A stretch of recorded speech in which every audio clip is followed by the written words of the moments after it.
What's up, guys? Pyromaniac 720 here, and have for you today all the battles, or most of the battles, from my top 8 run at Lancaster Regionals this past weekend.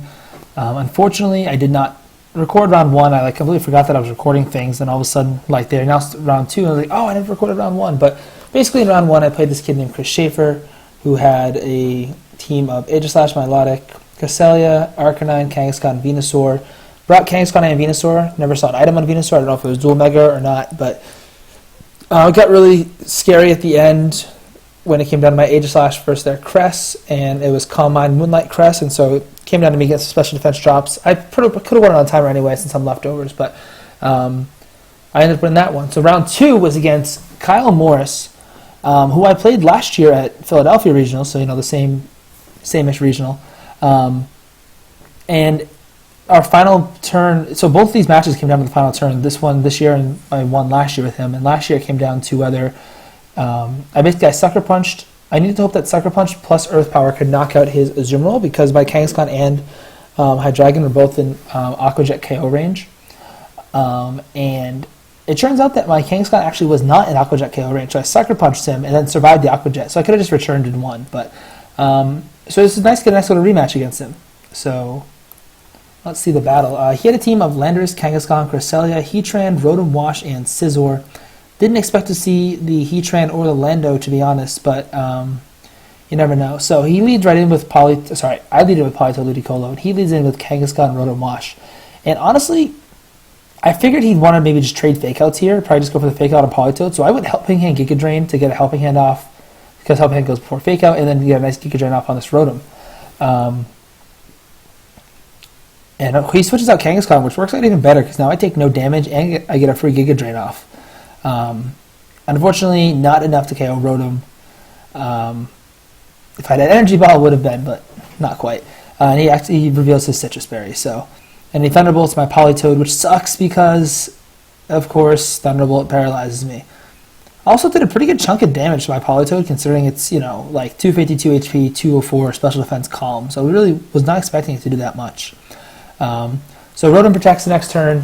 I predict this. I go for the Scalds with both my Pokemon onto Cresselia.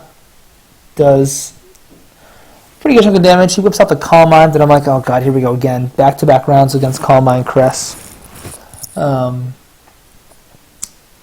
so that's scary. And then I get another Scald off. And I'm kind of pretty much praying for a burn at this point, because Calm Mind Cress is scary. But he does, I don't get the burn, so... he switches out Rotom, switches in Kangaskhan, which of course hasn't Mega Evolved yet, so not quite the bulk squad. I almost scalded that slot, but I didn't really want to risk it, and I figured Giga Drain do a decent chunk, and as you can see it did.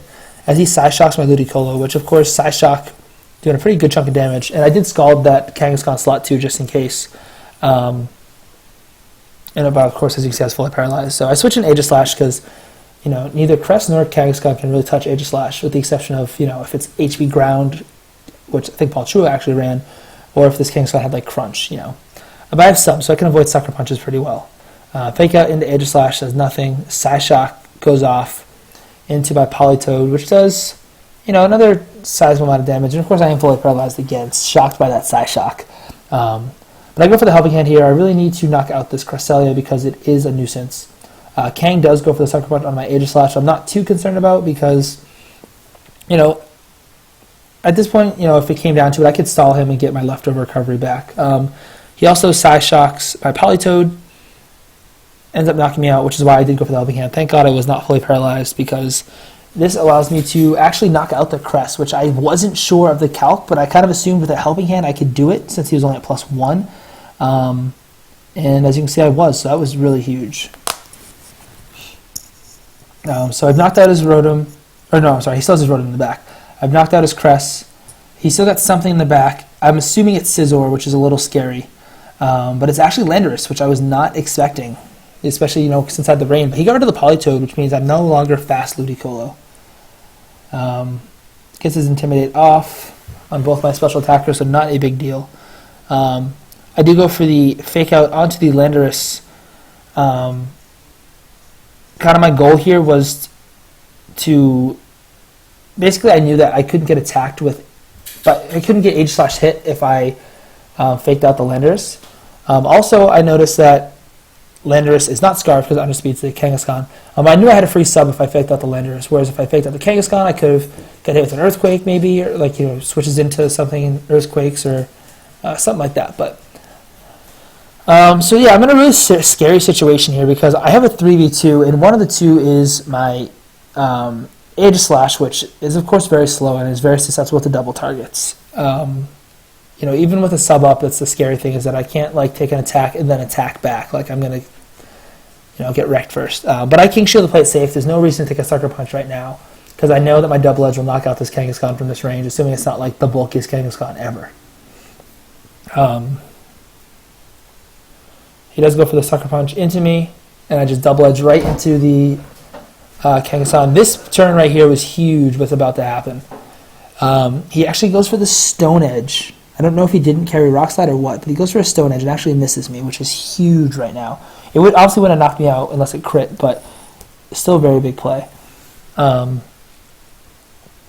he sends out his Rotom, which is his last Pokemon, and I kind of thought Salamence was the threat here because Salamence can take out both Pokemon with Double Edge, presumably from this range.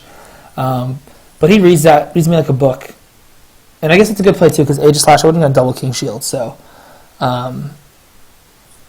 So he goes for the Thunderbolt and the knockoff of my Aegislash, which of course, easy knockout. But if I just double-edged something and Shadow Balled, I pretty much won the match there. So I go for the Rotom Wash here because I pretty much am like hoping that I have another Stone Edge miss, or he just doesn't crit me. Like as long as he doesn't crit me, I think I'm in decent shape. But I just didn't want to take a Will-O-Wisp from that, potentially a Will-O-Wisp from that Rotom Wash, or an HP Ice. I don't know what its last move was. So at this point, the match comes down to either I go for a Rock Slide Flinch or I just hope Double Edge OHKOs. And Double Edge actually OHKO'd, or not OHKO'd because they had a little bit of chip damage from Fake Out, but did enough that it did enough to knock it out, which is I was very thankful for. So I ended up winning the match 0-0, and I get my second win of the day. So I'm currently 2-0 at this point.